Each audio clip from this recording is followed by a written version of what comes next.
Welcome to Solar Notions, a podcast about solar operations excellence. Every person in solar remembers the person who first believed they could do this. Mine is today's guest. He gave me my first real job in solar. He handed me a stack of PDFs, a bunch of PowerPoint decks, and helped me learn this trade of O&M in solar. He has spent years since then going deeper into the one thing most of us take for granted, the modules. The thing we sometimes kick when it doesn't perform. He knows where it comes from, he knows how to pick it, he knows how it breaks. And he knows, especially, what to do with it when it's done. My guest today is Marcello Passaro from SunZest, an expert in modules across their life cycle, an entrepreneur, and a friend. This is episode 1, and I couldn't have started anywhere else. Marcello, welcome. So I want to start with something that I genuinely still, after 6 years, I don't know the answer. Together with the management team from Solara, you hired me. So I want to know, what do you actually remember about that? Start with kicking the door down. What I remember, you reached out via LinkedIn and you were having some issues with a smaller system with a charge controller and inverters and trying to figure out how you could fix that and what could be the potential root causes. You picked my brain for a little bit. It's like, maybe you could try X, Y, or Z. You magically, of course, knowing you were able to fix things. So that kind of stuck with me because I was just beginning Solara at the time. So Solara is a O&M company and they're based in Belgium, and they wanted to set something up in the Netherlands, and I had the luxury of helping them in doing so. And I was just me doing stuff in the field together with Johan, the technician at the time, getting down and dirty in the mud and trying to find insulation bolts and lifting inverters, which were pretty heavy at that time, and they've only gotten heavier. So I was really looking for good people, and they're hard to come by, and was really impressed with what you were saying at the time. So I was like, oh, this guy looks like he knows what he's talking about. I could definitely need somebody like that on the team. So you were popping on my radar, and I was like, let's get this guy to join the team. So that was my thought process at the time, because we were asking questions. Yeah, full disclosure, because also you're also a founding member of the community that comes with Solar Notions, and I was not fishing per se for a solution for my problem. I was actually looking to enter solar, so my plan worked because very, very evil. You're just making a white cat to grow. Absolutely. But the truth is, I did study solar in university, but I never get to practice. So this is something that I want to, for everyone to know on the record, that you did take a lot of time and you had a very structured document, PDFs from this, from that. And the first 2 weeks learning journey was amazing, because I was not a field person role. I knew theory from university. I knew how an inverter worked, how to maybe program the transistors, but actually how to replace an inverter or how to calculate PR or most of the other things, I literally brushed them off. So before we get to the other juicy parts of the modules, where did that came from? Like, how did you manage to build such we can call it today, best practice onboarding in solar? Because I was forced to do it myself. First, I have to give credit where credit is due. Solar Belgium had a kind of good training. I gotta give them. They had like, what is PR? How do you calculate it? What is the difference between PR and yield? And what are the challenges in that? But it was kind of dry, boring stuff. So I wanted to add, and I look at what I came across, because I always feel I have a bit of a imposter syndrome issues. I'm every week I'm trying to read more academic papers, NREL, Sandia, Fraunhofer, URAC research, NSCEA, seeing what is out there and trying to pick up on that. And I made a whole library of documents, because in God I trust, and everybody else brings data. So there was always data to fall back on. And I thought, hey, if I'm going to hire people in Solara, there's very few people in solar. There's some great people in parallel industries, semiconductor industries, but they've never been in solar. So they'll need like a kind of crash course, and they'll need some kind of data or the information transfer. So I thought, okay, I'll because there's such a small pool, I will have to train the people that come so that we're all on the same level, and that they can always ask me questions and that they always have access. So that it's a little bit of own curiosity. I give the training, but they can also get access to library to get trained. So that was kind of my thought process: is okay, we hire somebody, it's probably not going to be in solar because it's not easy. And if they go in solar, I have to make sure that they're as prepared as possible to be able to do the work. You can't expect people to just be over here and fix something, or Yeah, you're like going to have discussions about KPL or PR or energy yield, or you kind of need to give them the tools. So that I really wanted to make sure that the team I surrounded myself with were on that level, and from that level, I could learn from them because, and then definitely you have things from mechatronics and from your industry that you could take into that and translate and take it in the next level. So that was kind of my whole thought process behind it. well, And yeah. literally, I consider myself one of the few lucky ones because I was trained for solar. A third of my curriculum was not mechatronics. It was mechatronics and renewable energy, and it was focused on solar, mainly the control systems part, the power electronics and everything. But I was one of those privileged ones to have studied that. Now, you did some name dropping. You dropped NREL, URAC, Sandia.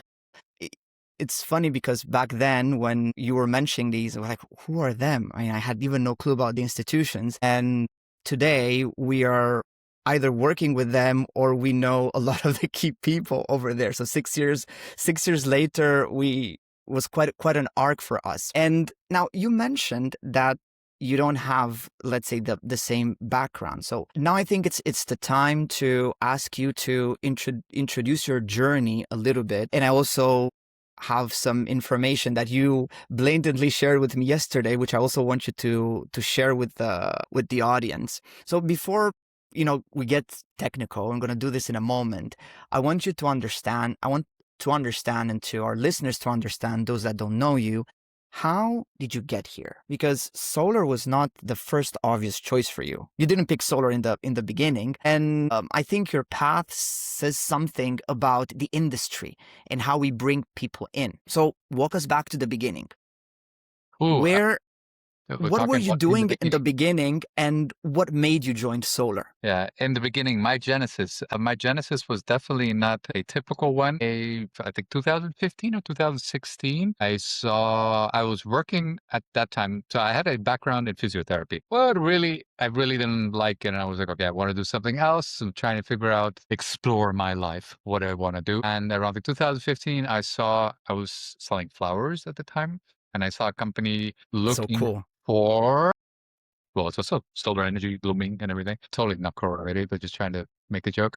A company that was called Eternal Sun, they were looking for people, a sales engineer for India. And I had no idea. And I was like, okay, this sounds really cool. I've lived in India because before I was 18, I lived in quite a few places, among other in India.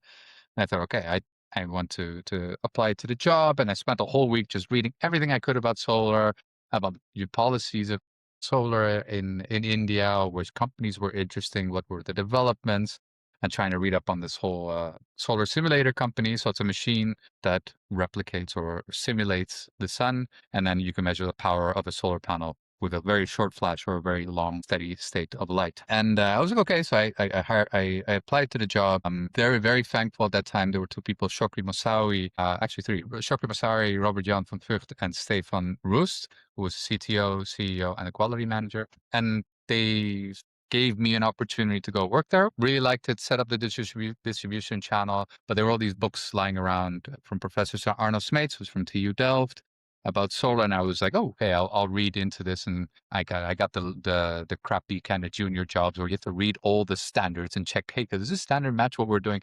The stuff you use AI now for is what I had to do. And I really thought it was interesting. I started annoying Stefan, the CTO, a bunch of questions about solar. He was like, okay, you seem to understand that, but yeah, I'm not an engineer, so I kind of got placed between the sales team and the engineering team to kind of like look at what applications there were. They bought a company called Spire. So Eternal Sun was making steady state machines. That's more for R&D kind of work, but even more applicable now for perovskites. But they bought a company called Spire, and that was a machine that was at the end of a production hall, measures every panel, what the power is in an IV curve.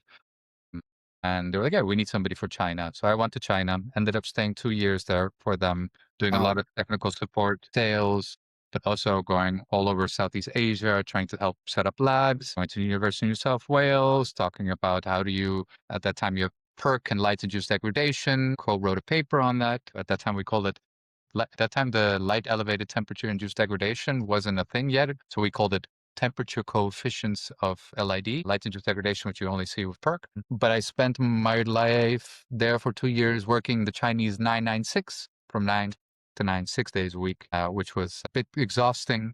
But yeah, they're running 24/7, working with Yinglis and Jinkos and trying to fix stuff. I came back to the Netherlands. Well, actually, I was supposed to work for TÜV Rheinland, but that didn't work out. And then I went to the Netherlands, worked for a module manufacturer as their technical specialist, helped with the quality certification. That went bankrupt. And then came Solara. One of the companies that was investing in Solar was like, hey, we need somebody to lead the team. Would you be interested? And then I had the luxury of meeting you and setting Yeah. up the team. And then, But we didn't get to work that yeah. long, No. sadly. And I was maybe a bit surprised, not necessarily about your sudden departure, but it was interesting. What did you do next? Because After, next you did a lot of things that had little to do with the roles that you had before joining Solora. yeah, I think so. At that time, I got a really cool. We met at the time. We were having some issues with inverters, which we replaced a whole bunch of. I would not mention names, but if you ever ask me about that company, I will say, do not take that company. But we replaced a whole bunch of inverters because there were a lot of design issues that were causing fires. I wanted to get it tested to figure out, hey, what is the root cause of this? Can we get some third-party validation of this? And that was Kiwa. Kiwa at the time had a great team. And they couldn't really help because there was a conflict of interest because they had actually certified that inverter, which was kind of interesting. So I was like, okay, I'll start my own company. I called also consultancy Beyond Marcello at the time, which was a kind of an ode to my father because it's actually the name of my sister, my brother, and I, Beyond Mar. And I helped with Kiwa setting up a business, or at least getting a concept of how to do the solar industry, how to tackle that. Leendert at the time, who was my boss, was like, hey, cool plan, let's execute it. Come execute it. So I went to join Kiwa, work together with some really cool people and buying companies like PI Berlin, PV Evolution Labs. So PI Berlin is more testing, quality assurance, quality control. PV Evolution Labs is more for reliability testing of PV modules. And they also had an inverter department at the time, which sadly isn't the case anymore. Really liked that, but they started becoming more political P&L of different departments and countries. And I missed the technical aspect. And yeah, I got a really cool job from Eneco. But again, it was a lot of procurement stuff, which I learned a lot from. Helped the engineers there with trying to set up a quality process and standard. And I really missed that. I was like, oh, this is the part I really like. This is like, I like the technical, the quality aspect. An engineer really he was like, hey, why don't you do this like full time? And at the same time, there was a whole reshoring of EU solar. So I was one of the fools. I was like, oh, cool. I have a lot of manufacturing experience from China. I'm going to bring it to the European suppliers. There's a lot of promise of that. And I was one of the fools that kicked into it. The first few months were amazing. Well, first few months was a challenge because it's find customers. But after that, it really kicked off. And then the market, as we know, started becoming more challenging. We just had, I think, a week ago or 2 ago, Carbon, also one of the bigger wanting to be players, also got kicked out, or they kicked out. They had to pull the plug because of a whole different bunch of circumstances. So yeah, since then I've been doing SunZest and trying to help module manufacturers, doing with policy stuff. And so it's going from physiotherapy to Yeah. sales to applications to all kinds of shebang. You did procurement.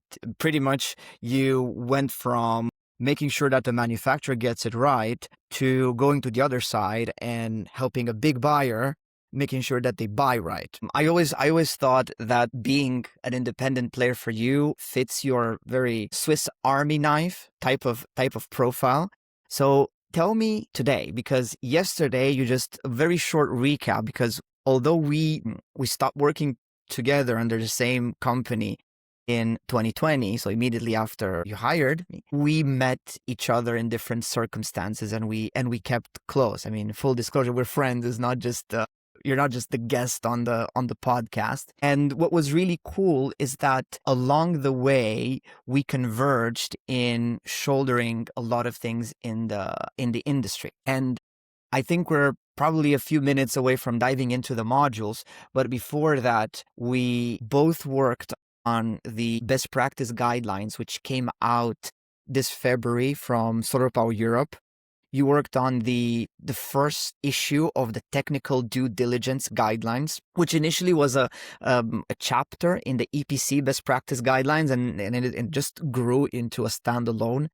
And I'm happy that it grew into a standalone. I kept with the EPC best practice guidelines, worked hard on the commissioning and on handover, which is something that both of us, we felt the pain. As for you forgot to mention this, but you were a technical asset manager for a year or so, right? Yeah, for Zona Park Services too. Yeah, so I was. Yeah. Well, I was in Sunrock as a technical asset manager. You were the technical asset manager for one of Sunrock's O&M provider. Yeah, I was installation responsible. So actually, to have to give credit, a colleague of mine was doing the real asset management. I was just double checking that all the shutdown and procedures were correct and safe. In the end, I remember how you passed the baton with being installation responsible. Because in the end, we both ended up with that, and I think was such an asset to be one, because you didn't need a person to call the shots on terms of electrical safety, and that really reduces the time. But getting back, we met with and we both got the chance to speak in February at the Solar Quality Summit. Now I know that you do a lot of work in BESS, because that's the next thing. And for the listeners and for you, we're not going to discuss BESS, because I'm going to have you again for a next episode somewhere this year to discuss about BESS. And also, yesterday, you dropped on me the fact that you had your first research paper published. Now, I worked with the giants. Let's say the really cool people did the awesome work, and I just I added a little bit of sprinkles and no, shiny stuff. Don't sell yourself short. You had your name among the researchers. So tell us about the paper and tell us how you came about it, and then we're going to start the journey in the modules. Maybe this is a good point to transition into that. Yeah, so for the people that we wrote it, so these are like giants like Ulrike Jan, Paula Sanchez, Delfina, David Tell Moser. Tell the name of the paper first. Or should I? So the name of the paper officially, let me double check, because I can't. I have took it a while here. to get published. Can I read it? Yeah, go ahead. So the paper is The Path to Future-Proof Photovoltaics in Europe, Current Status and Impact of Technological Innovation on Reliable and Bankable Photovoltaics. And to read the authors, it's Ulrike Jan, Paula Sanchez Friera, David Moser, Marcello Passaro, Delfina Munoz, Sandra Galmetzer, Stefano Nicola Granata, Sasha Lindig, Ioannis Tsanakas, Ismail Kaya, and Ivan Gordon. Did I miss anyone? No, I think you got everyone. But it felt a little bit. So there's two things. One, it felt giddy to work with these people, because I'm always like reading their literature, and I felt like a starstruck moment. I was like, can I say something? Maybe I had something to say. But this came in the same wave of when I saw. So you were working at Sunrock, you were writing the EPC best practices, and I was like, oh, that's so freaking cool. I want to do something like that too. And that was you inspired me on that aspect. So I was like, oh, I want to write something to the make. And then SolarPower Europe said, you can only do that if you are a member of SolarPower Europe. So I became a member. And then I was like, okay, I'll write a chapter about technical due diligence, because I've worked with different companies and everybody had different format and style. And some are like, oh, we'll completely investigate modules. And the other one is like, oh, we'll are investigate permits. So there was no standard in that. So I was like, I want to do a little bit what Callan does, because and some aspects that you are inspiring. So I was like, okay, I'll want to do something like this too. And I was like, I'll write a chapter. And then I started writing. I was like, oh, but I want to add a little bit of this, and maybe I'll add a little bit of that. And then I'll add it. And it became, what was it? I think 130 pages. So I might have gone overboard. So with that, but some really cool people wrote that. But back onto the paper. The paper, again, kind of goes into all discussion about reliability and bankability. Is there's so much focus Or because there was such a huge growth over the last years. I mean, there was like a 40% growth per year on solar installations, which has kind of now completely crashed and in Europe, sadly, due to net congestion, interest rates, or whatever. Yeah. There was very little focus on the O&M and the actual operation side of things. Okay, what can go wrong? And there were some great papers from like San Diego, the United States, but very little. So we were like, okay, let's do a literature review of what's going on. So we looked at the components. We started looking at, okay, what is the impact of thinner wafers, bigger modules? Everybody's always talking about the bathtub risk model, infancy failures, and then it kind of equalizes and everything should be fine. But the data shows actually in the 7th year, you start getting an increase. So it's no longer it's a bathtub with a spike in the middle, which is not very comfortable if you're going to lie into. So those were the kind of issues we were seeing from literature. We looked at DC ratios and how that impacts inverter stress, and that inverters are actually one of the weakest links, which is not completely fair, but it's also because of cable management and insulation faults. So they go hand in hand. And the importance of maintenance, like maintenance used to be like I'll monitor it, but now it's becoming so much more important. Okay, looking at what is the climate impact, what is soiling, how does snow affect, looking at different aspects from that, integrating IR. So we tried to look at that, looking at how AI can play a role and really saying, okay, bankability needs to start. Resilience and bankability are super important. And bankability is not only I have a tier 1 PV module manufacturer, but how biodiverse is the system? Will it last 40 years? Will it exceed or go beyond the 0.8% degradation or 0.6% degradation that's normally seen? There's a lot of yield stuff that was going wrong. What can you do upstream to mitigate issues, but also downstream? Like a lot of projects around the 15th year or 10th to 15th year, they get revamped or repowered because there's a new finance stream or whatever, and they get money to put new capital into the project. What do you do with those solar panels? And a lot of focus is on the recycling, but there should be focus on the repurposing because it's more in line with the EU waste framework directive. That was kind of what we wanted to do. So resilient, strong, sustainable PV projects, which are specific to Europe, so that we really make systems that are durable and long-term and help with the energy transition rather than just systems that survive 5-10 years and then become an issue. So Yeah. If I have a lot of things that I wanted to pick on what you said, but before that, you mentioned O&M, and since most of my work was in the operational side, you also had quite a big chunk of your work in the operations, meaning from commissioning onwards, O&M, technical asset management, and a lot of the listeners of Solar Notions come from this part. One of the questions that I also get in regards to modules, although surprisingly, there are not that many questions about modules because people have so much to deal with inverters that they don't get to ask questions about modules. So most of the time, O&M and asset owners or new asset owners, were once it's a transfer after final acceptance, is that we inherit this portfolio. We didn't pick the modules, and now we're dealing with the consequences. But for people who actually get to choose, how should they think about it? How should they approach picking modules? You know, the broad lines of your view on these best practices, because I know that the TDD guideline is all about that. But for the listeners, how would you approach that? I think that the number one document that kind of really is been my framework, and I very much align with, is the VDE 9038. Really, there are 3 documents that go into it. Really gives a pretty structured way of how you can tackle that. So a lot of what I'm going to say now is linked to that, and what I wrote in TD is linked to that document too. And I think all the documents that we reference, maybe we can even put them in the description. This they're way, all public, so that's a good thing. I know. It's about risk mitigation and understanding if you leave the risk at the manufacturer and you do the proper gateway quality and assurance, you fixed the problem way upstream instead of having the problem during operations. Because if something happens with a module during operations, either a design fault or a quality issue, you need to unmount the module, you need to do transport, you have to do the claim process, which can take 6 months to 12 months. If you're lucky, if it even gets accepted, you have the energy yield loss, you have to go through the labs. It's at least a 10,000 factor or 10,000 times more expensive in operations than if you do it during quality control, which maybe costs you 3,000 or 10,000 euros, which is nothing ultimately if you look at the total project without all those losses that are surrounding it. We're speaking here about utility projects in the Yes. order of millions. Yeah, in the order of millions. So the number one aspect is not every module is not a one size fits all kind of solution. Yeah, one size fits all. Yeah. So you have IEPVPS has a really great paper about different modules for different climates. People, good TAs start to need to considering that. Oh, just because you have it's like putting a 700-watt module on top of a residential home. Why in God's name would you do that? That's just silly.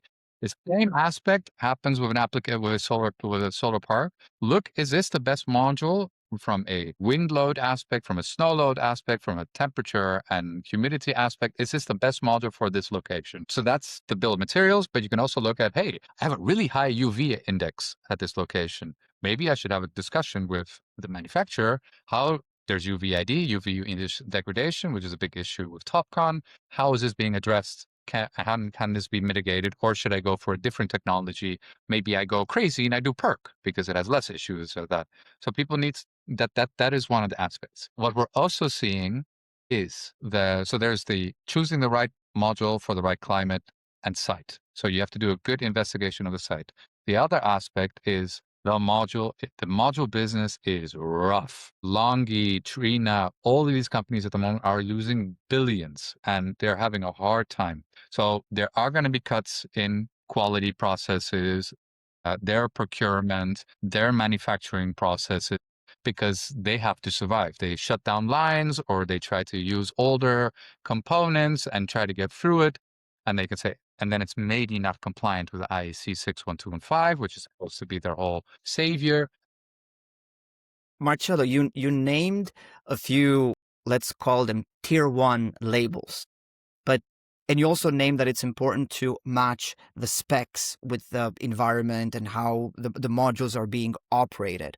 But in terms of brand versus specs, how much does the brand guarantee you that what you're going to find on the data sheet is good quality? Because I remember you mentioned this to me in the first day, that just because something is tier one, that doesn't mean it is actually tier one. So can you explain that a little bit now that you did mention that those tier one names are losing money and they're going to have to squeeze in terms of quality? Well, it's not me just an nincompoop Marcello saying something, but if you grab the Bloomberg report, the first thing, and it has the whole, like, this is a tier one company. They've spent so much in R&D and they've done so much construction and so much transportation. One of the first things that I think on the second paragraph, it says, tier one is not a guarantee of quality. Please always do factory audits of these manufacturers. It's literally, and everybody seems to skip that. So that was already tier one is not a guarantee of quality. Even Bloomberg is mentioning this. And if one good thing, so to give credit where credit is due, tier one allows them to have better procurement processes. They can better do the manufacturing processes because they know how to do this, because they felt the whip of an EPC being a pain in the butt to try to fix something. So they're in a better position. However, tier one has many different locations. Some of those locations have different workshops. Some workshops have old machines or new machines. Old machines are using outdated stuff. New machines, you have a new learning curve, or you get a new technology like shifting from PERC to TOPCon, also a learning curve. So there is levels in the level of quality, and it can be seasonal. There was, when I was in China, around Chinese New Year, don't buy modules because the quality goes down. So that was kind of. I learned this in a previous life. I was working in IoT with electronics that were sourced in China, manufacturing, assembly.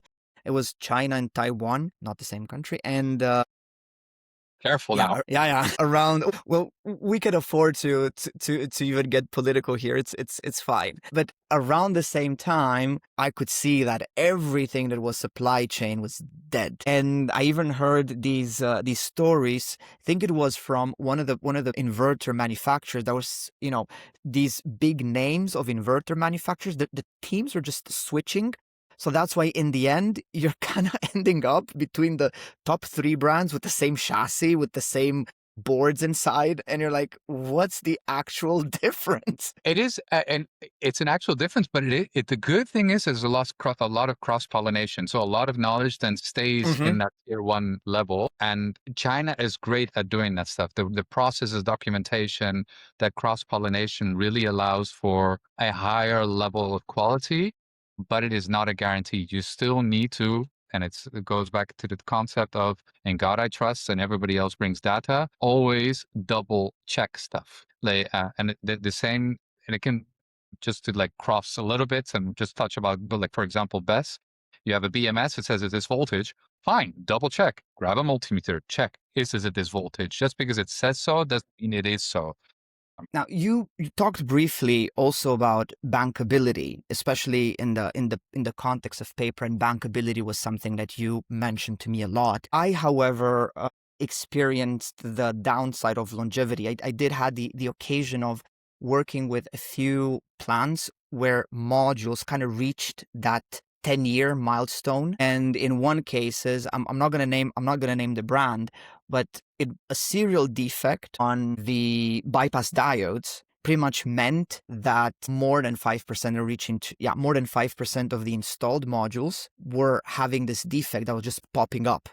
And the only way was to either replace the modules or have someone on site flip them and resolder that. So most of the work that I've done in the past year was focused on reliability. So how does bankability and longevity / reliability go together? Because the module, they're supposed to be there in theory when you do your business plan, your investment, 25 to 30 years, sometimes 15, depending on how sweet are your subsidy schemes or your revenue model. But how do you are able to evaluate that durability before you buy? I mean, test certifications, if you can go one step deeper into the due diligence that actually can predict long-term resilience. Yeah. So there is bankability. Most of people think bankability is only the financial review.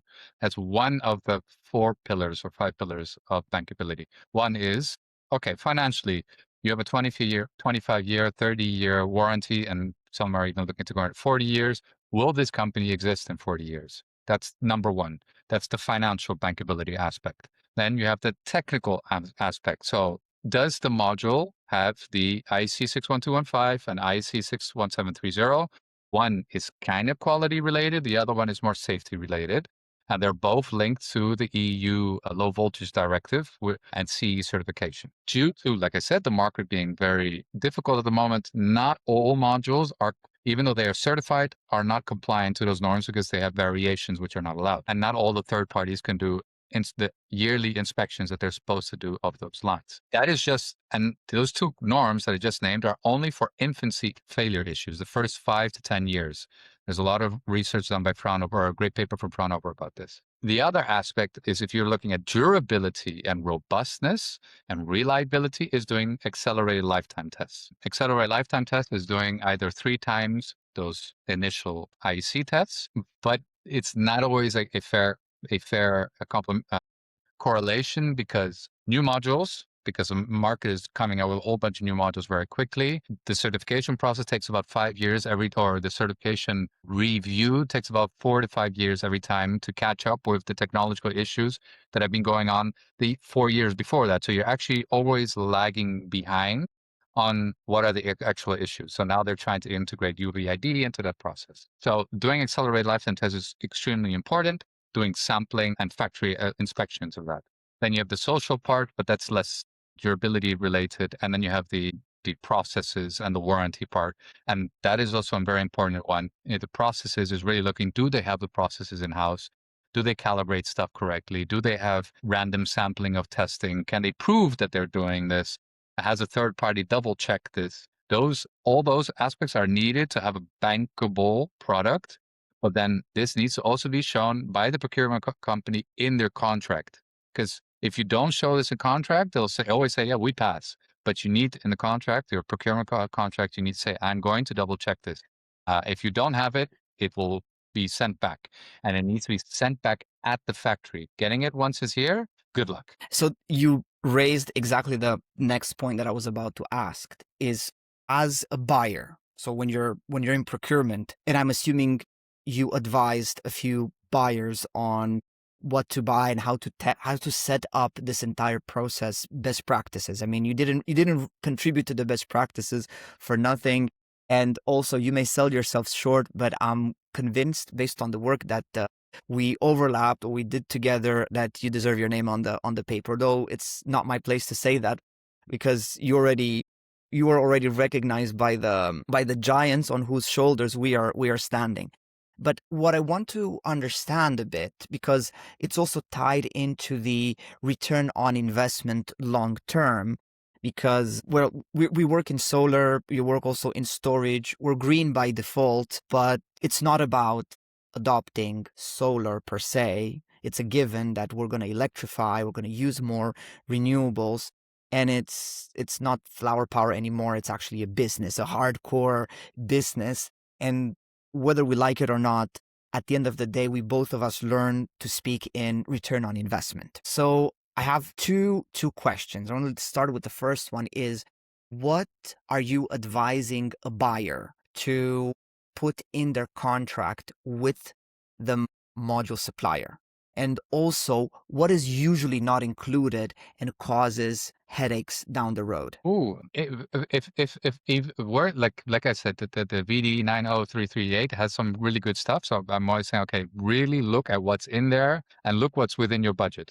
So you might have a small EPC or a bigger EPC, and they can ask a little bit more, or they can budget a little bit more for things, because stuff that's like third-party inspections or testing that costs a little bit more, delays the process.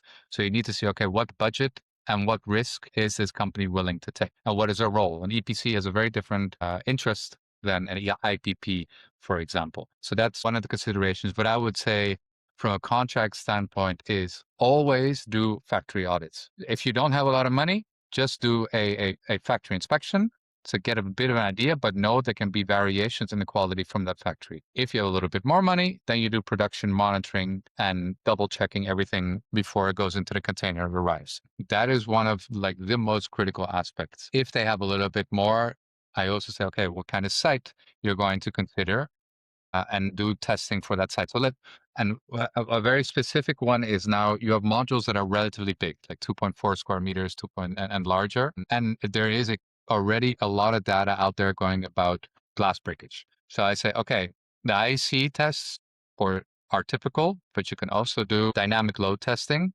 and seeing what is the effect of this test on different wind loads for that location. So you can say, okay, I do a couple of extra tests to see, is this a way to mitigate it? And also for UV-ID testing, so okay, does the location have a high UVA index? Definitely do UV-ID testing. If it doesn't, it can be of less importance, but I would definitely advise it. So really I don't looking at know. yeah. Sorry, I interrupted you. I don't know if you remember the storms in 2022, 2023, that hit the Netherlands pretty hard. And we also had a case with a lot of glass breakage. And while looking into it, what I've noticed, but from the O&M perspective, is that engineering, whether it's done with an EPC or independent engineering firms, they always go for the static load test. And if you observe, and I think that's the main usefulness of a wind sensor, is to measure the kind of wind that the modules are exposed to, not just the cooling effect, is that a gust of wind is not static. It's not like snow that stays on the module. It's always vibrating. And as someone that did have a course in mechanics in university, I can tell you that it's a very hard topic. However, this is how most of industrial machinery that are exposed to vibrations get tested. And sadly, I have never seen today a data room that has dynamic load testing on modules. But let's say, but I know of a project, a very, very large project. So like going into the couple hundred megawatts, that Ooh, is big. 10 to 15% of their modules are having glass breakage. And it's not because it is, okay, you did there was not a lot of consideration for wind loads and the bill of materials of the module, but it can also, the system also has a tracker. So it's the combined system of tracker, bill of materials, the way it has been installed. So there's always a bunch of variables that come into that picture. So that needs to be considered. I remember we once had but somebody approached us about wind load issues, and we were like, okay, how do we approach this? So this was actually a client that we worked together without shedding any names. We discovered the issue with that. In the end, they had significant wind loads, and the table which was installed on the tracker axis on the modules that were failing didn't provide enough counter flex momentum. So it was just that the let's say the deformation on the modules went beyond the point of elastic deformation. But it can also one of the issues I've also seen is that you're behind your SCADA and it says, okay, the wind is more than 6 meters per second for the last 10 seconds. Therefore, we will go into a certain tilt position to protect the PV modules. Then it goes bing, and you're going, oh, okay, super, everything's super fine. However, the moment you have somebody on site that's looking at the tracker, nothing's happening. So the SCADA is saying everything's fine. We've conducted our works on the site, and nothing's happening. So the module is still in a very precarious position. So it's good to have eyes on the field. Like, okay, is what I'm seeing on the SCADA actually happening? Is this data communication correct? Yeah.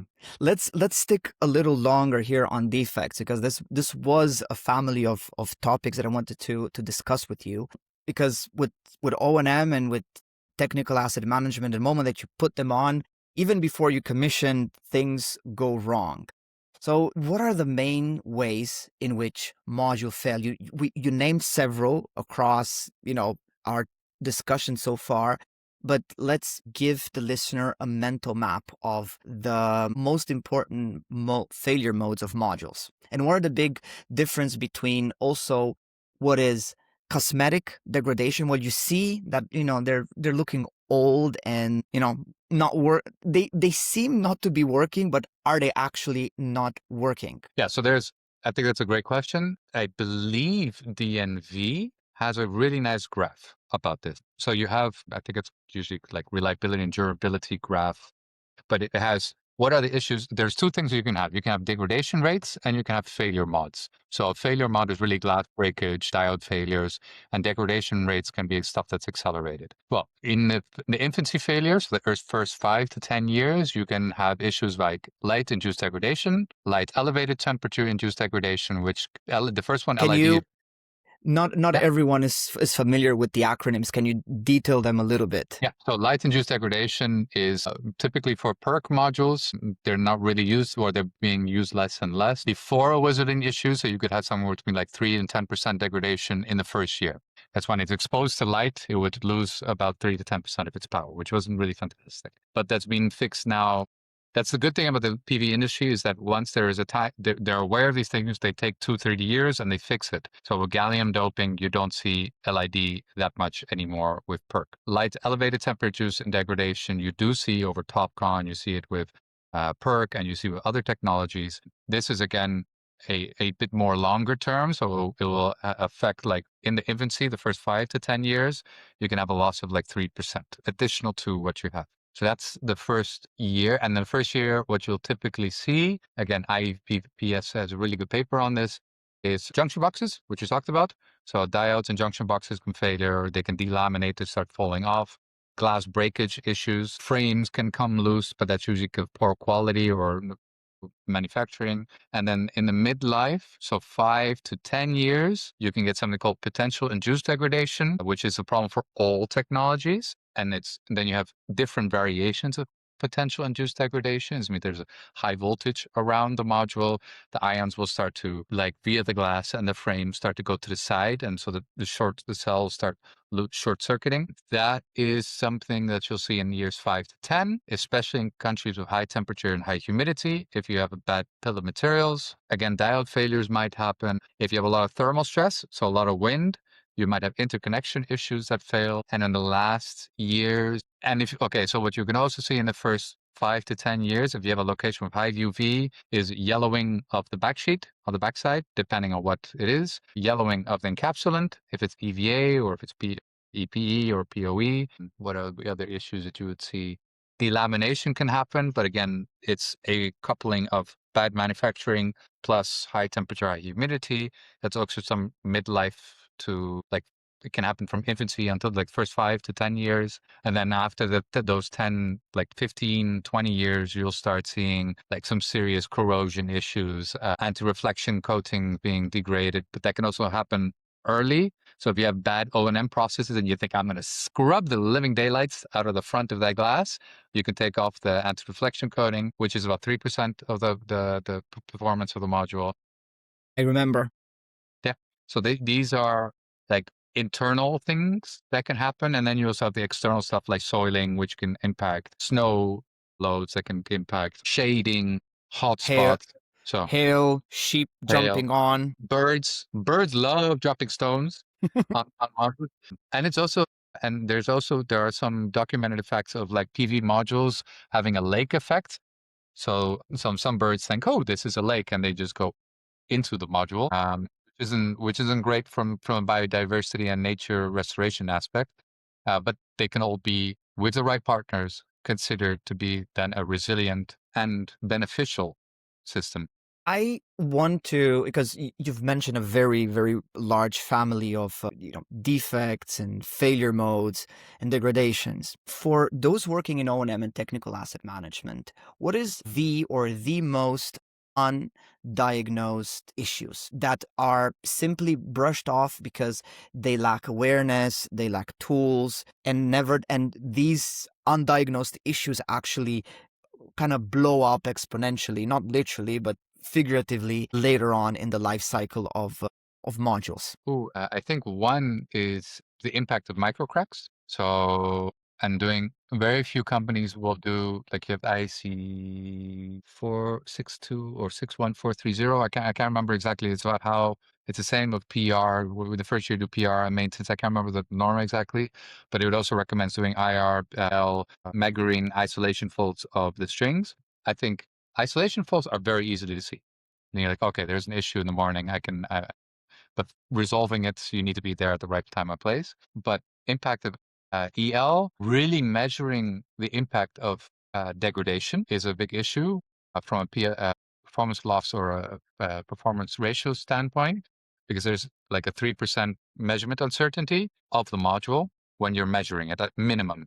So it's kind of okay. And that's a huge, if you assume like a 700-watt module, that's a lot of watt difference. Yeah, and the year to year degradation after year one, it's under 1% sometimes. Yeah, so it can be for 1%, but with the advent of UVID, it can be more.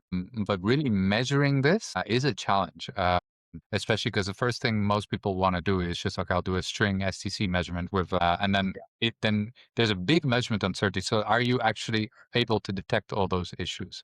I think that's one of the biggest issues. The good thing is issues like glass breakage are pretty evident. You see there's issues, but really measuring, oh, there is a degradation issue is a challenge. That I think is the biggest thing. Failure mods you can easily detect because they're usually visual. Degradation is a bit harder, and you need to have the baseline. And the reason I'm saying you have a baseline is also from an insurance standpoint. If you don't have a baseline and you show, hey, like you mentioned before, I had a weathering event. A lot of the modules had hail, or there's a lot of like you're smart, you do EL, and you see there's a lot of cracks. Then the insurance company say, okay, show me what it was like when it was installed. And if you don't have a baseline, how can you prove that it was the weather event and not that?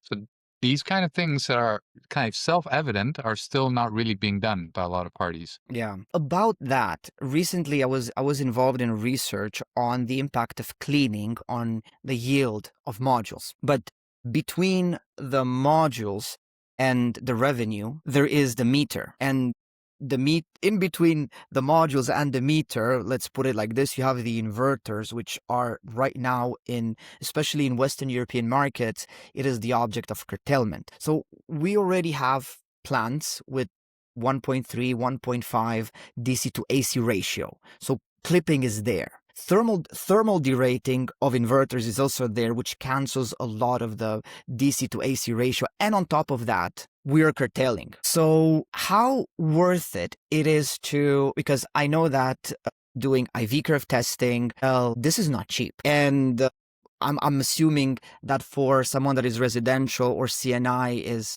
not even worth the effort. A new module, and this is very consumeristic of me to say, but a new module is a better business decision, which is around a few €100, something like that, compared to spending hours and hours doing all the due diligence to determine that maybe 200 modules should be replaced, or not even. But when you have these effects, this DC to AC ratio, curtailment, clipping, how cost effective is to be on top of module degradation? That's a $1 million question. Literally. Yeah. If you start coupling BESS with your system, then it starts becoming really interesting, because then all that clipping losses and so you could put into the BESS, and then you're going to calculate for that. If you're not coupling BESS with your PV system, yeah, it's not a very wise, because it doesn't make it a very resilient system and future proof. You would shift the focus on the inverter failures, because the combination of curtailing, thermal derating, plus a high DC or DC AC ratios Yeah. ain't fun for an No, inverter. They're not happy with it. I have witnessed this firsthand, and I will have one of the guests speaking about inverter failures and everything that we refuse to see about the inverter failures, which are coming.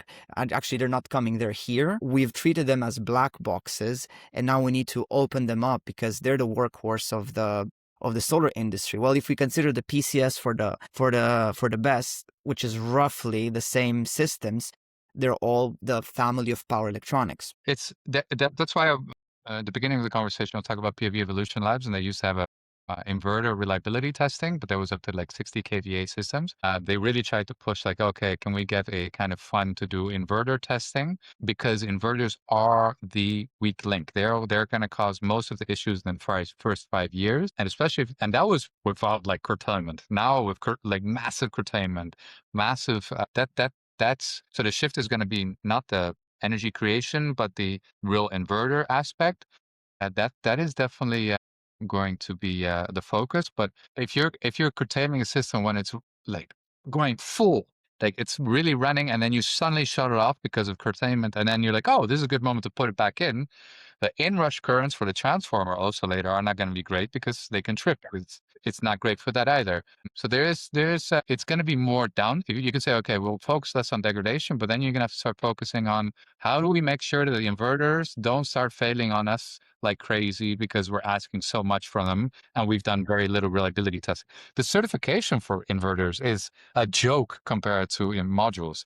If you just like change like a pigment of color on a PV module, it's like, oh, you need to go through 25,000 tests. Wow. I'm joking, but you need to go through a whole bunch of different requirements. With inverters, it's often, okay, I have the same IGBT or I have the same design, therefore it is within the same compliance, sign off here, boom, you can continue. Yeah.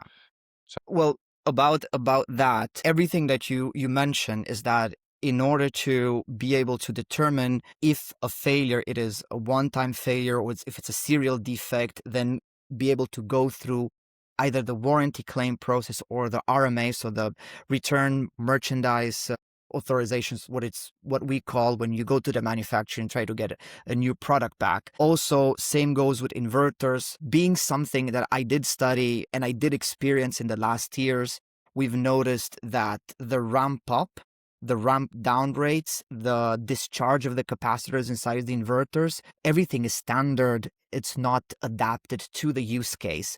And the aggressiveness of the set point, which is in the end a PID controller, compared to how it is implemented on the inverter, almost never protects enough the inverter. So that's why all of these things as a package, I see them something that is so critical to not let go through commissioning without having sorted this out. And that's why, because now we're on the 29th of May when we're recording. And for those listening before the 18th of June, I'm running a workshop on commissioning done right with the best practices from the EPC best practices, but applied to specifically the commissioning of PV plants, also hybrid. And I'm really happy that you mentioned all of those tests and that T0 measurement so that you really have a clear picture of where your plant is, but also a clear setup for how the plant is destined to operate. Because I'm assuming it's not the same when you set up your plant in the south of Spain or when for a large ground mounted with arid, whereas when you do it for a floating here in the Netherlands. Completely different setups, even though you may use roughly the same equipment, but based on what you just told me, it's not the case. You cannot, or it's not advisable to use the same equipment. Now, Or you need to consider that in your design. Like with floating systems, you're going to have more insulation faults. Okay, how do we make sure with the cable management that we avoid those kind of issues? But I do want to go just to track back a little bit to the module degradation. Like if we have so much curtailment and clipping and thermal derating, module degradation is there will be a period when that starts coming important, and then you will need to have you can start doing that energy shift of that solar production into a battery.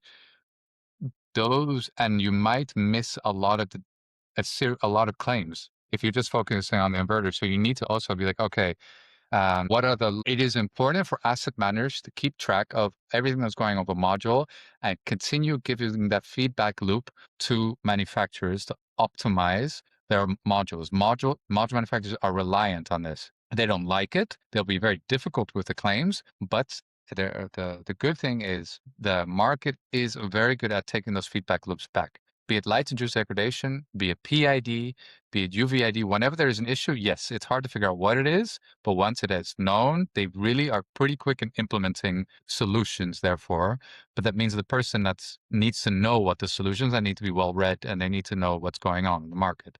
But the good thing is you can't just ignore it. We need that data to be able to improve everything. So that means, in short, that they should listen to you, follow you, and if they have this, reach out to you. Because as much as I spent my time in technical asset management, still navigating the entire module manufacturer universe, it is a maze, I have to say. Yeah, what I do want to maybe Voltaics did launch something really cool. They launched like a platform like, hey, I have a module going to this location. Which tests should I do? It's a pretty cool a tool. It's a good baseline help out for kind of things. Sorry. We'll put this in the description along with all the links that you reference and maybe even the acronyms so that people that are not that familiar with the jargon can also follow. Now, as we reach the end, we're not there yet, and the same is with the modules. Although they may reach the end in their utility life cycle or CNI, where they were built for performance or they were installed for performance, I want to take a few minutes to ask you about the end of life, or what we call sometimes even the second life. So after the primary use of a module is completed, meaning in the first plant that it was installed, what are the options? From a legal standpoint, there's the EU Waste Framework Directive, and the first one is avoid making, well, the basic answer is let's not send it to a landfill. And the first one is, can you repurpose or refurbish the system and then recycle? And I'm less, my personal opinion would be there should be less focus on the recycling and more on the repurposing. So let's get the listener through the R's, because there's repair, which is literally changing a diode or a connector. Pretty much that is the only thing that you can repair on a module, I'm assuming. Yeah. Well, I mean, well, yes. If you have a discussion with the manufacturer and they approve it, yes, you can do refurbishment in the sense that you can replace a diode, you can replace a junction box. It's not really appreciated, but it can be done. You can replace a backsheet. It's a very small market for that. You can add new anti-reflection coatings or anti-soiling coatings on the front to give it breathe some extra life into it again. But there's a lot of questions about, okay, how does this work with warranty and how does that work? So those are kind of the first options. And the reuse is that you can say that some of the modules, most of the modules will still be at 80, 85, 80% of their initial power at the end of life. So after 25 years, let's assume that the warranty is correct and everything, there's a linear degradation. Most of them will have something like 80, 85%. That means they could be used for different applications. One of the, for example, being used on a balcony and reused for that kind of stuff. Or reused for this is something that I know that Sunrock did a very good job on ESG, and I really need to give credit to them. And a lot of the modules that were still good enough to use or required minor repairs were then sent away through an association to schools or to different social establishments that wouldn't have the capital nor the need to get modules, brand new. Yeah. So on the topic of end of life, we discussed about the repair part. I mean, you cannot repair much about a modules, but what about the other R's in the sustainable approach regarding the end of life of modules? Take me through that. Well, yeah, you have different approaches. You have the sustainability R's, which we were just discussing, which is kind of refuse, reduce, reuse, repurpose, and recycle. But you also have the legislative R's, or the EU Waste Framework Directive, which looks at prevention. So that's again refuse, reuse. So put second life of modules, recycling, recovery, and then using it as a landfill or disposal. Yeah, there's very little options there are options out there for repair. So a new anti-reflection coating, or replacing back sheets, replacing junction boxes, connectors. But the big question is, okay, what is the guarantee of that module, and how do you extend the lifetime of that? So then the next one is the reuse. And the reuse is a challenge. How do you, because you have modules that are, a lot of PV parks are revamped or repowered around year 10 or 15 because there's a new financing or subsidy or whatever that's out there. Those modules often are pretty good if they've been well maintained and there's been a good quality selection in the beginning. They could be retested. So there are different ways. There's a whole IEC norm for it. I can't remember. I think IEC 62315. IEC 62315, I think is what it is. I may be No, it's horribly wrong. fine. It's fine. I'm No, not going to it's not. hold It's you for up.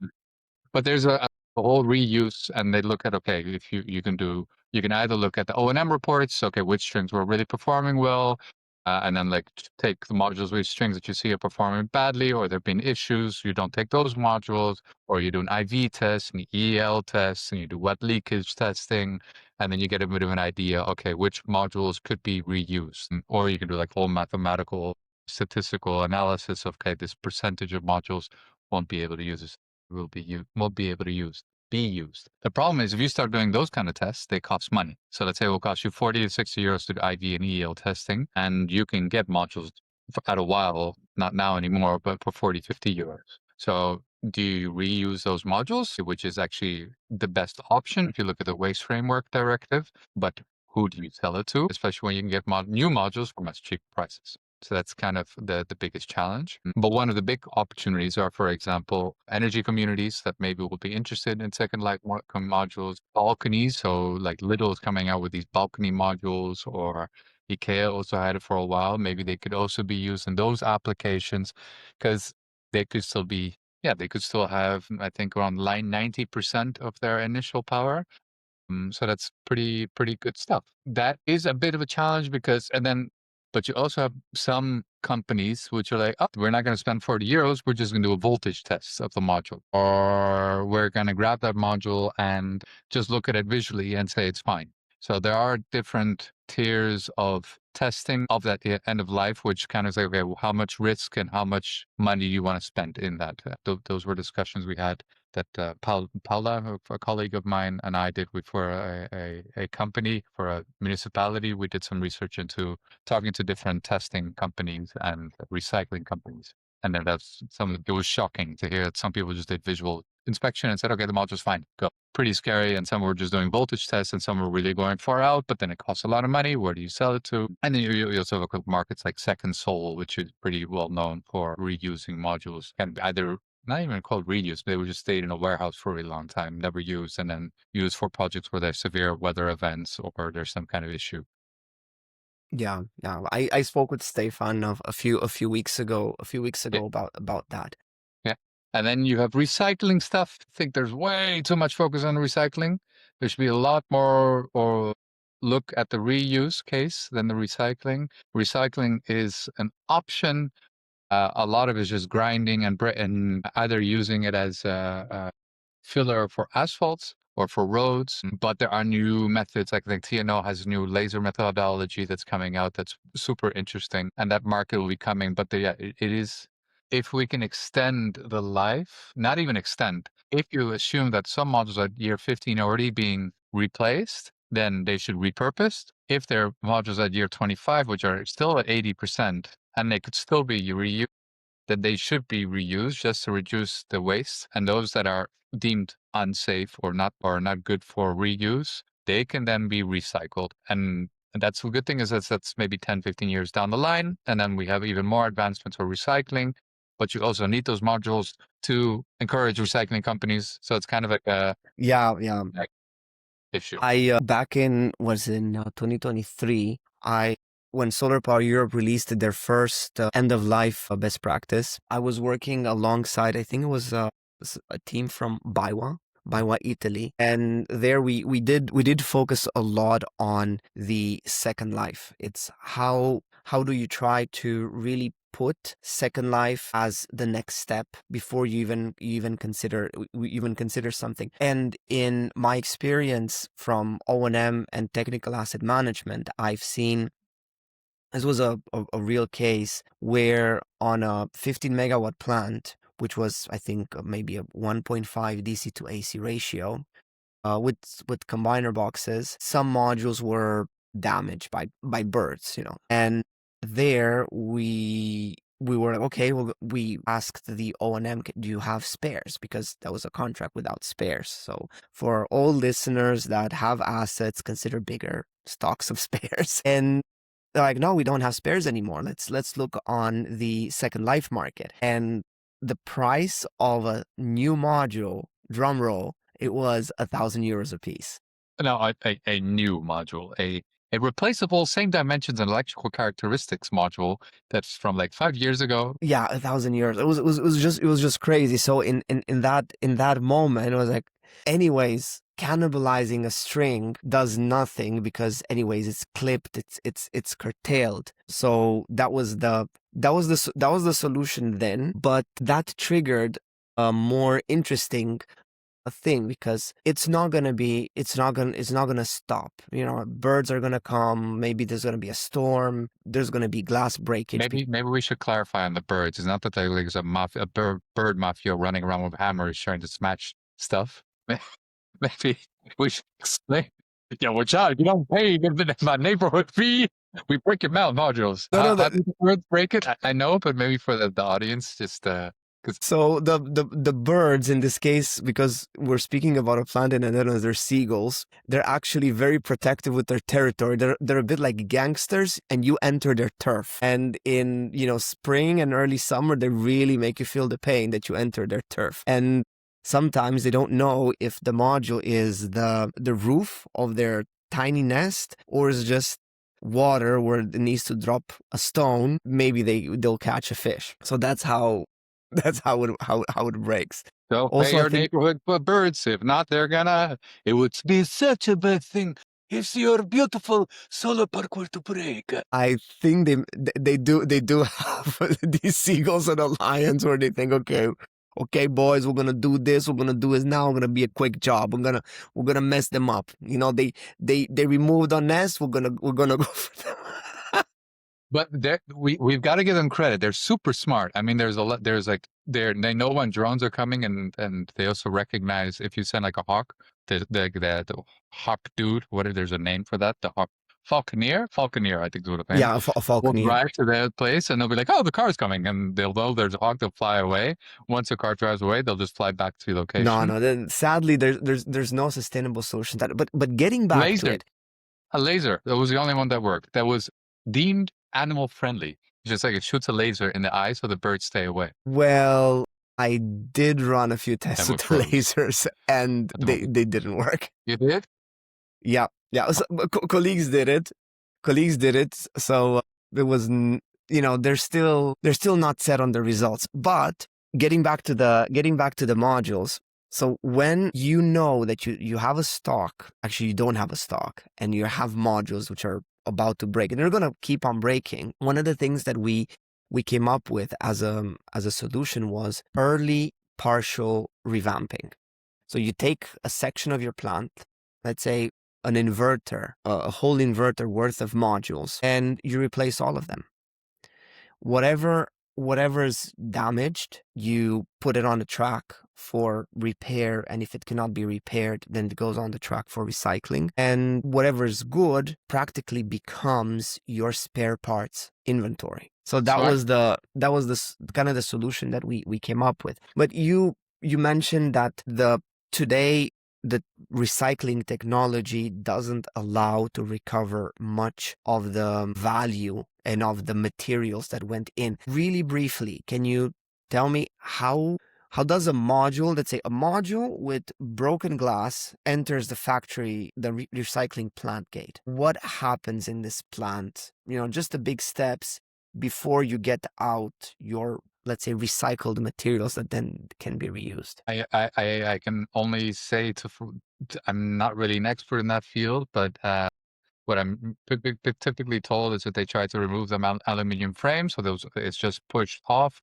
You're left with the aluminum frame that can be then recycled, and then they will typically grind or just mulch down the whole system and separate the plastics from the glass. There are some processes where they can really take the glass off from the backsheet and the cells, but some of the feedback that we got from the recycling companies is that if they want to reuse the glass, it is of not good quality that it can be reused. So then it's just used again as road fill or whatever. So that is a bit of a challenge. That's why, and I have to dive into it, like the laser options of TNO by Miriam Talaine are really awesome things, and these could be better ways of recycling and separating materials than is done currently. Because right now, from my understanding, the only real thing you can use is the aluminum frames and the junction boxes, and the rest is just broken down into pieces. What about the silver from the... I can't say. I really don't know. I would recommend asking somebody else. I really, really don't know. Sorry to disappoint you on that. No, because I know that there's also a company in France. I think it was the south of France. I don't remember exactly their name. I should look it up. Rosie, maybe, or something? Something like that, which managed to increase the amount of recoverable materials from the recycling process. It's only the more you can. The next question is, let's say if the big question is, okay, let's say you can take out the silicon and you're really able to really remove the silicon. Where in the process do you go back all the way to Simon's process? Do you put that silicon back, or is it just added as curve loss in the curve loss picture? And how much energy does it take to do that? And is the return of energy to put all that recovered silicon back with the curve loss? When the curve is when you cut an ingot, you'll cut them into wafers, and then whatever is left over, or like the little pieces left over, are called kerf. Adding that into the batch and then trying to remelt stuff, is that really the best moment to do that?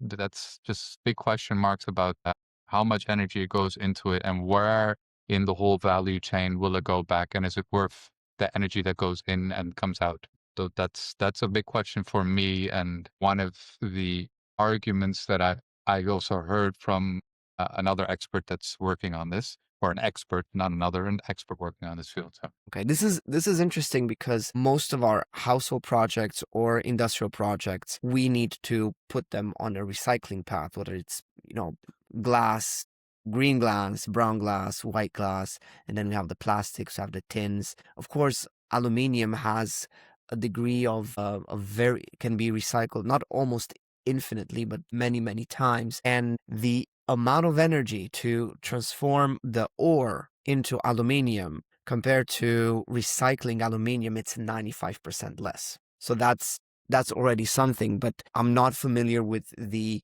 manufacturing process of the module to see what... I think because there are two aspects here. It is how much material you can recover, but at the same time, how well can you separate and process so that the output of the recycling doesn't pollute more? Because then what do you do with what you get out of the recycling process of modules Yeah. typically today? And it's also hard. One of the challenges is also like you have a lot of back sheets which are made with some kind of PFAS or fluorine base, either fluorine coated or PVDF or Tedlar, and you have a whole upcoming EU ban on PFAS. It takes a lot of energy to break that down and reuse it. You do have some companies which are using European companies like Solar and Energia, which are using non-fluoride based encapsulants and backsheets, which are easier to do pyrolysis with. So really separating the layers so you can reuse them and then just really get straight to the cell. Those are options, but it's not the mainstream thing. That's also one of the bigger challenges, that the materials that are in it aren't easy to break apart. You have European companies that are doing it, but they are more expensive and they're not the mainstream. The mainstream is usually Tedlar, fluorine coating, PVDF, PVF, back sheets. So yeah. Okay. And just on this end of life part, how big do you foresee that the second life and so there are three aspects to it. How big do you see in the coming years that the second life, the repair component, and the recycling component are going to be for modules? Looking that there's been some companies, DSM came with a anti-reflection coating. There are companies that try to do backsheet repairs, and they're successful within the niche that they're doing, but they're not mainstream. So I don't, and they have been in the market for a while. I don't see it will maybe hold a small percentage of the market, but things can always change. Perovskites a couple of years ago weren't interesting, and now they're super interesting. Everybody's pushing for it. So the current market isn't really accepting of repair issues. They're done to a small degree, but not extensively. I I personally feel there's way too much focusing on recycling, but it's extremely hard to transport what has once already been deemed as waste from one location to the next, from one country to the other. So you have to be really careful how you define it, but also how you handle modules. A lot of, like, let's say if you want to repurpose a module, you have a part that's being revamped or repurposed, or sorry, how do you call that, repowered, and Yeah, then repowered. you grab that module. Still, a lot of people are just like, okay, I'm going to throw it out, but you could still use that module because it's a perfectly fine module. That's one of the issues that is happening. You do see a very small market of companies taking those modules, but again, what degree of testing do they have? But I think there should be so much more focus on the repurposing and less so of the recycling, because we're not there yet. But there are great companies like TNO looking at innovations, companies like Solarge and Energia that are looking at innovations on to make the recycling easier. I think from an ESG standpoint for developers, it's a lot easier to integrate repurposing. So let's say for community engagement, they have a whole bunch of modules, give it to the local community. You have made those modules that they're being tested, they're safe, and they're of good quality. You can maybe use them for a local community. Yeah. I've been in projects throughout East Europe where their energy scarcity is still an issue, so you could use those modules. This is exactly and something that I was proud to be part of. Sunrock, you probably you know where I used to work, had a very strong ESG commitment, and the head of ESG, Manuela, she was in touch with these associations, so not companies, but associations that handle practically your entire repurposing chain. You as an owner, you just need to say, I have modules which you could repurpose, which I'm going to give you for free. And what they do, these associations, is you stack the modules as you would put them on hold when you want to do repairs to your mounting structure, etc. You just have to stack them on pallets carefully, and they test them. I don't know how extensive is their testing, but they make sure that these modules end up in schools, in social projects, in parks where they're needed. And I think it's really good for another party to almost pick them up on site, because exactly that part. Oh, it's a module that we're not going to use again, so then we're going to just give it a mech treatment and dump them over there, so on. No, So that was this, one of the shocking outcomes was that because they're quickly defined of waste, what was the discussion that was kind of stuck the soul out of me with one of the companies we did interviews for the municipality was, and this was reiterated multiple different times, 95 to 98% of the modules they got were going to landfill somewhere in Africa. And in Africa, of course, in those locations, they were again just ending up in the landfill because they just didn't know what to do with them. So this was absolutely shocking. So, and this was also at the same time you have the Renewable Energy Directive that was pushing for renewable energy communities. That, like in southern France, there's a renewable energy community, and they're allowed to put in their tenders, we want second life modules. But other locations, they seem as risky, and they don't do it. But if they put in their tenders, hey, we want these, and they can be used by renewable energy communities, which is kind of pushing for the microgrid solutions and local solutions that could be a promising outlook. So, yeah. I'm going to ask maybe the same question about how do you see the recycling, but from a different perspective. We're looking today at the reuse and the recycling based on the module technology. We're practically trying to recycle existing modules. But what, in your opinion, should change in the way that we make modules so that we can better recycle them at the end? That's a fun question, and it goes in line with the EU Eco Design. So design for repair or design. Yeah. And there's a really cool company called Biosphere Solar, which I am super proud to be an advisor of, and they're a fantastic team. And they're really looking at, okay, can we open a module, replace the cells, put new cells, and then put it back together again? Those kind of things are the future. But there are a lot of technical challenges when it comes to doing so. How do you, from a warranty standpoint, from accelerated lifetime testing standpoint, but they are encouraged by EU legislation that is out there and can be in the future options. So, do you think this kind of innovation can be driven with most of the manufacturing happening in China, or do we need European champions that can carry these initiatives? China, I'm getting into the geopolitics of it right away. it is. I started a company, SunZest, to help module manufacturers in Europe with quality assurance, quality control, and tech roadmaps. And it's a challenge in Europe about support, with prices being super low, finding the right people, the supply chain that comes with European innovations are important, but they ultimately, you need the Chinese partnership to be able to execute those kind of ideas. The Chinese partners are typically more willing to do those kind of risque R&D kind of things than finding capital in Europe to do so. So it's not one or the other, but and we work together with the Chinese to be able to execute, or even the Indian market. The Indian market is really surging in that aspect, or the U.S. market. But yeah, the Indians would maybe be a bit more willing, but definitely the Chinese from experience, it is. And it would, if you were to do this kind of like biosphere approach, it does require a different kind of lamination technology, a different kind of approach. And the problem is most of these Chinese companies will typically have like 3 to 5 or maybe 7-year depreciation, year depreciation years. So they don't really want to buy something and then within 3 years change it again. So it needs to, if they want to do something that works like that, it has to be within the line, within the upgradable possibilities of the line that they have. Okay, that makes sense.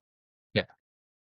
Now, But it can be done, but you need to find the right partner. And the Europeans are really good at innovations. We've got some great institutes, Fraunhofer, CSM, IC Constance, Senera, CEA, that could do all this. But is there a really leading company? Maybe 3Sun, maybe HoloSolis or Solitech, but it's risky for them. They're small yeah, manufacturers. yeah, In I China, a pilot line just to mess around is 500 megawatts. For a European 500 megawatts, like, whoa, I'm doing something massive. yeah, 500 megawatts is a few football fields. As we're actually almost at the end of the episode, I want to ask you something. With SunZest, if you would have to pick carte blanche, what kind of work you would do? What's the work that you have the most fun with? For me, it's the variation of things. So I work with different customers. So one day it's PV module manufacturing, which I'm super excited about and I like because there's a lot of aspects that come into it. And working on GQ Helios, for example, trying to make PV cells in South Africa for the European market as a like co-shoring kind of approach. Because it's really challenging in Europe to get the movement, but in South Africa with EU Global Gateway, that kind of stuff, that's what tickles me fancy that I go, oh, I really like doing that because it's more on the technical aspect. And I get to work with some amazing people and learn a lot from them, and sometimes contribute a little pebble to the whole cogs, as long as I don't break that machine. I like that, but I'm also my passion is technical advisory. So help SolarPower Europe with the technical due diligence framework, which was really, really cool together with parties like Everose and DMV. That's something I like doing. Yeah, but I am noticing that the solar market is kind of on a downturn, which is not normal. It's pretty normal. 2010 to 2015 was also a downturn, and then it goes back up and it goes down, it goes up, which is totally normal. But batteries is something I love doing too. But again, more the technical advisory, like, hey guys, watch out for these risks because I'm seeing a lot of the same dumb mistakes being made in PV are now being made in BESS too. So I like that, being wary of technical risks and how to mitigate them and making stuff, especially solar panels. Marcello, you're a treasure trove and a Swiss Army knife at the same time. So it's pretty much a great experience working with you, talking to you. We always end up talking a lot. One thing that this is for the audience. If someone wants to get to you and try to work with you, how they can find you, where they can find you. I got a website, sunzestsolar.com. I got an email, marcello@sunzestsolar.com. But the quickest way is usually just call me or send me a LinkedIn message. I'm not the hardest person to reach out to, and I'm always happy to share or let somebody pick my brain and see where we can work together. Also, if I'm not mistaken, did you go over 10K followers on LinkedIn? Yeah, I think I have something like 13,000 or 14,000 followers. Wow. Last time that I checked, you had like 10,000. So if any one of you wants to reach out directly to Marcello, you can find him in several places on LinkedIn. If you're part of the solar operations community, you can also find him there. I am so grateful and I had so much fun talking to you. This is the first episode, and also the first episode that we do together. Do you have any closing remarks? I'm super excited to see what you're going to be doing with Solar Notes, because I love seeing you go from assisting monitoring platforms and now creating as a whole community, which I think people are really enjoying. I could be a little bit more proactive in that, but I like seeing what goes by. And I'm excited to see what other people who you interview and what kind of awesome stuff you're going to be doing in the coming months or years or decades or eons. No, I wish we Well, could be. you sticked around for 6 years. You're gonna stick around to see everything. So for this part, I want to thank you so much for your time. It was an absolute pleasure. For our listeners, we are gonna continue with the Q&A part with the questions that came from the community. And just so you know, you can find that part of the recording in the premium tier of the Solar Operations community. You're going to find the link in the description. So thank you, Marcello, and we'll see you around. More than welcome.